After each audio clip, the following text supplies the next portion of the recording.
L'ambassade de Chine au Congo ne cesse de poser des actes de générosité en faveur de la population congolaise. Elle vient le 18 avril 2024, à travers le don des hommes d'affaires chinois implantés dans la capitale congolaise, appuyer la maison des seniors Kambisi.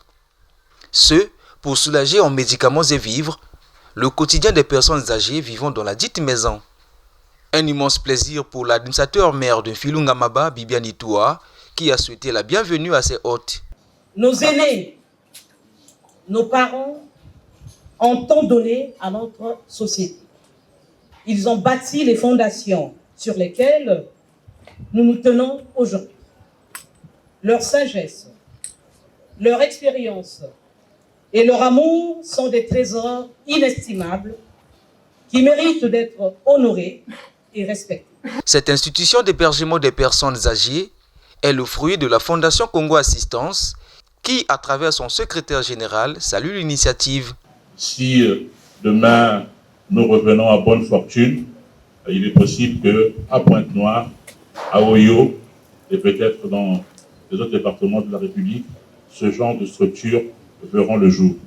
Donc, aujourd'hui, nous ne pouvons que louer l'altruisme des hommes d'affaires chinois implantés à Brazzaville, qui ont pensé qu'il fallait qu'ils puissent apporter un peu de chaleur et un peu de solidarité à nos aînés qui sont assis à ma gauche, pour leur permettre d'avoir une prise en charge de qualité, une prise en charge efficiente. Et le président de l'association des commerçants chinois reconnaît le bon climat d'affaires existant au Congo, un pays d'Afrique centrale qui entretient de bonnes relations avec la Chine il y a 60 ans, ce qui constitue d'ailleurs leur source de motivation à apporter cette aide aux personnes âgées.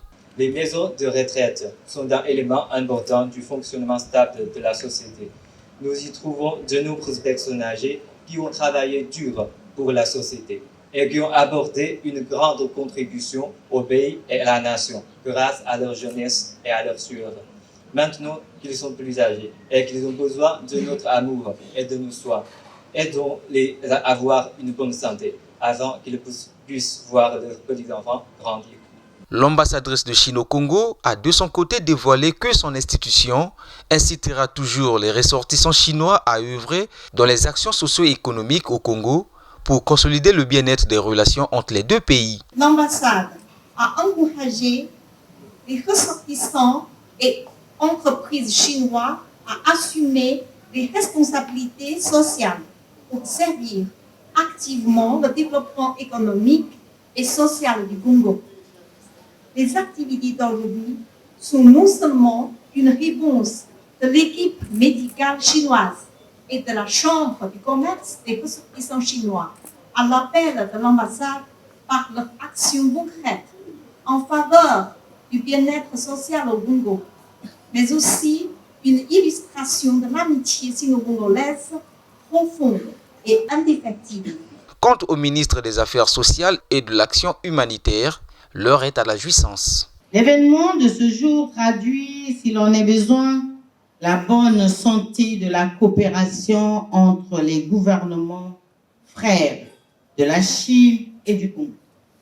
C'est pourquoi, au nom du gouvernement et de son chef, le Premier ministre Anatole Koliné Makosso, je me réjouis de cet important don venant de la République populaire de Chine dans le cadre des 60 ans des relations diplomatiques de nos deux pays et de l'élan de solidarité des commerçants chinois dans notre pays et de cette équipe sanitaire qui vient pour redonner une meilleure santé à nos parents de la maison Kambisi. Après la remise symbolique du don, sous vos applaudissements, la ministre remet au secrétaire général de la Fondation Congo Assistance. On applaudit très fort.